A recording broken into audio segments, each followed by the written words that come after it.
Hello and welcome back to Bricking It. Today we're going to be building the staff room, and the staff room build really starts and ends with the Defence Against the Dark Arts classroom. This is one of my largest modules, featuring a student desk part with our cabinets at the back with the teacher's specific items.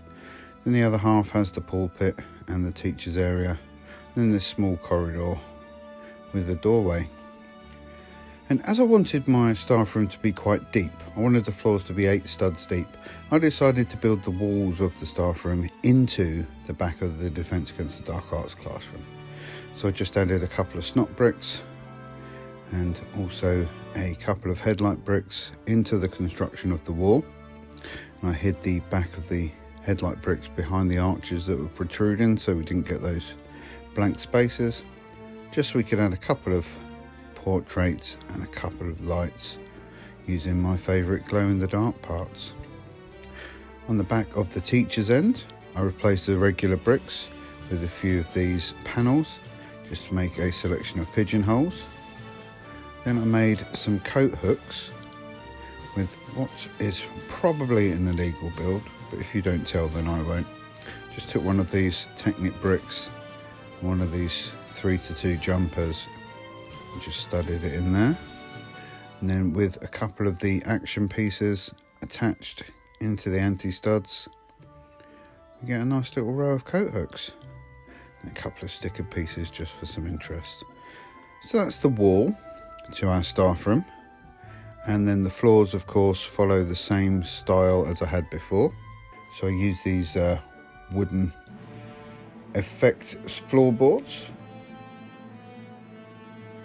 I'm going to fill this with a few different mini builds. This is a gramophone. You may have seen this previously in the Defence Against the Dark Arts, along with this lovely wardrobe made by Duncan Ed Bricks. So I'm not going to show you the build of this one. If you'd like to see that, you can go over to his channel where he details it, and the link will be in the description below.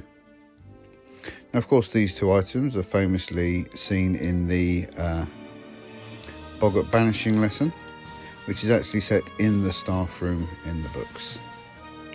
So along with these two, every staff room needs somewhere to get a nice hot drink. Now in a more modern workplace, this would obviously be a coffee pot, but back in the good old days in the UK, every staff room had a tea urn. So that's what I'm building now.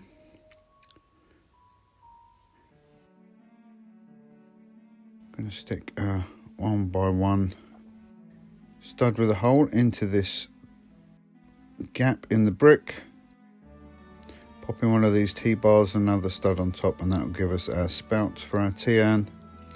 And we just pop this on a table with some cups. So whenever you get a break from classes, you can always pop to the staff room for a nice cup of tea. Can add in a couple of armchairs as well. These are both variations on the same build style, the 4x3. If you want to replicate these, you can see the various bricks I use. But I've built these so many times. This time it's going to be a little bit different, because I'm actually going to build them into this A-frame angled piece, just so that I'm picking up less or fewer individual parts, and these will all come up as a single piece, and it will allow them all to stud in on one single stud connection. So I'm going to add this little side table in front, and behind I'm going to build a little reading lamp, and all of these are going to attach onto that A-frame, just so we get a little convivial place for our teachers to sit and chat.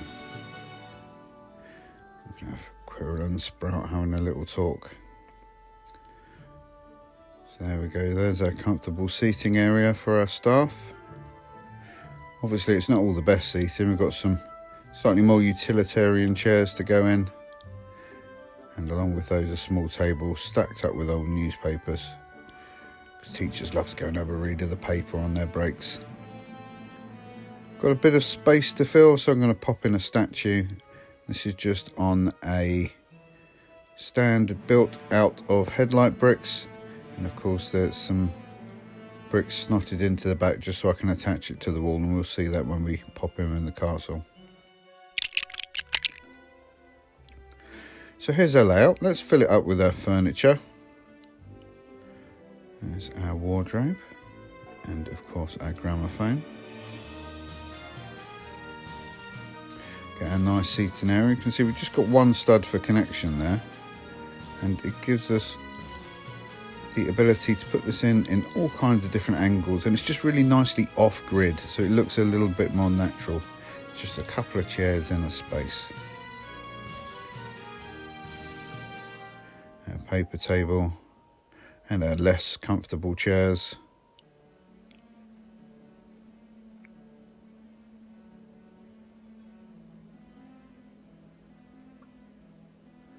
Of course, the tea urn, most important part of the room. Now, despite being a member of staff and having every right to be in here, Mr. Filch has just popped in with a mop and bucket for a bit of a clean around. I think I'll just move this yellow chair around to one of our other available stud points, just so we can pop Professor Kettleburn in, grabbing a cup of tea before he goes back to work. Got no idea who's going to hold that and operate the urn. And there's our statue for when we add it to the castle, which we're going to do right now. So here's our staff room door. And our windows.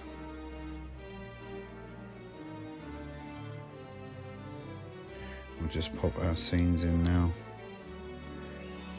Just using the force to slide the walls back, just so I don't push them back too far.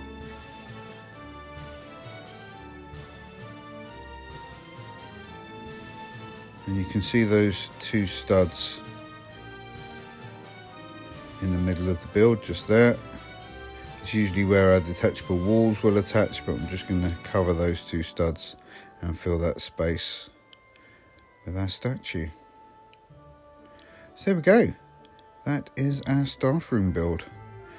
I'm going to be revisiting the staff room, and these three minifigs might give you an idea of what we're going to be looking at when we do. But for now, that's our build. Thank you very much for watching. If you've enjoyed this video, please do leave us a like. And for more Hogwarts MOC builds, please subscribe to Bricking It. Bye bye.